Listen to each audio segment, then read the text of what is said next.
Imagine the one person you're supposed to trust the most, your mom, is the one that's actually hurting you. Sounds unbelievable, right?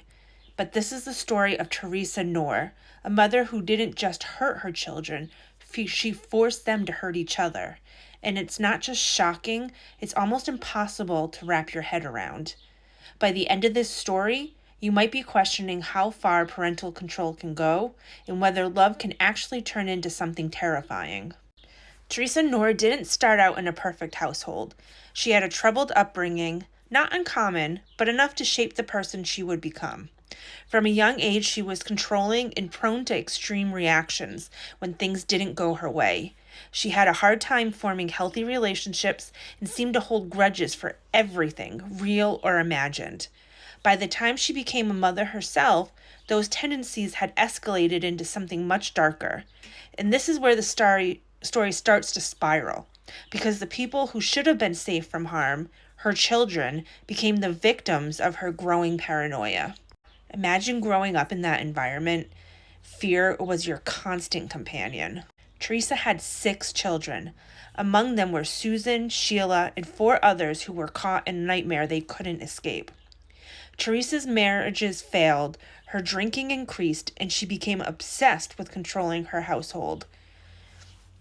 Every little mistake by her children could trigger a violent outburst. But her daughters, they were her main targets. Teresa accused Susan of being a witch, said she was using dark magic to ruin her life. And Sheila, she was labeled as a whore and accused of giving her mother a venereal disease, a false claim that justified terrifying punishments in Teresa's mind. These weren't just punishments. They were the start of a pattern that would end in murder. And it gets worse. One night, in a fit of rage over her daughter Susan, Teresa pulled out a gun. She shot Susan in the chest. But Susan didn't die. She survived somehow.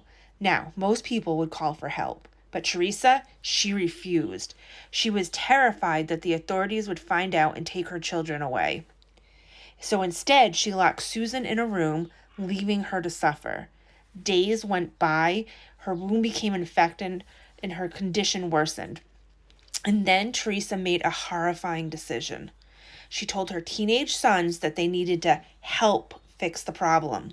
They had to hold their sister down while Teresa cut the bullet out with a kitchen knife. No anesthesia, no medical supervision, just sheer pain and terror. Can you imagine being those kids? Your own mother forces you to participate in this against your will out of fear. By this point, the household had transformed into a nightmare where love and fear were completely tangled. Susan survived the bullet extraction, but she wasn't safe. Teresa's paranoia had only grown. And this is where it starts to really spiral towards something deadly.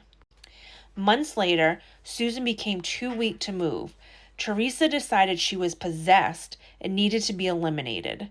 She forced her sons to drive Susan to the woods near Lake Tahoe, and then she told them to pour gasoline on her and set her on fire. These boys did it because they were terrified of their mother, terrified of the consequences if they said no. Susan died there in those woods at the hands of her own family, manipulated by the very person who should have protected her. Her body was eventually discovered, but no one knew who she was at first. She became a Jane Doe and unidentified for years. Teresa's cruelty didn't stop there. About a year later, she targeted her other daughter, Sheila. She accused Sheila of being a prostitute and giving her a disease, accusations that were completely false. Teresa beat Sheila and then locked her in a tiny closet. She didn't allow her to eat, drink, or even use the bathroom. Sheila slowly wasted away in that dark, cramped space. When Sheila finally died from starvation and dehydration, Teresa once again forced her sons to dispose of the body, stuffing her into a cardboard box and dumping her in a field. These weren't just acts of cruelty. They were calculated, controlling, and horrifying. Teresa had turned her children into unwilling accomplices, manipulating fear and loyalty to enforce her will. This wasn't just abuse. This was a complete breakdown of family morality and trust. The surviving children were traumatized and terrified. One of the youngest, Terry, eventually escaped. She tried to tell people what happened, but no one believed her. It wasn't until nearly a decade later, after seeing a burned girl on TV, that she realized it was Susan. That's when she finally convinced the police to listen. Theresa Knorr was arrested in 1993. She received 2 consecutive life sentences for the murders of her daughters. Her sons, who had been forced into these terrible acts, testified against her and received immunity, but the psychological damage to the children lasted a lifetime. Even freedom didn't undo the years of terror. So what made Theresa Knorr do this? Was she insane? Paranoid? Sadistic? Experts have speculated about mental illness, but the line between madness and evil is blurry here. She knew exactly what she was doing, manipulating, terrorizing, and murdering, and she made sure her kids were a part of it. Think about psychological impact on these children, forced to participate in crimes against their own sisters, growing up with fear as their constant companion, learning that the person who should protect you might be your worst nightmare. It's almost too dark to believe, but it really happened. Theresa Knorr was their mother, the one person who should have protected them, destroyed them instead, and she still denies everything.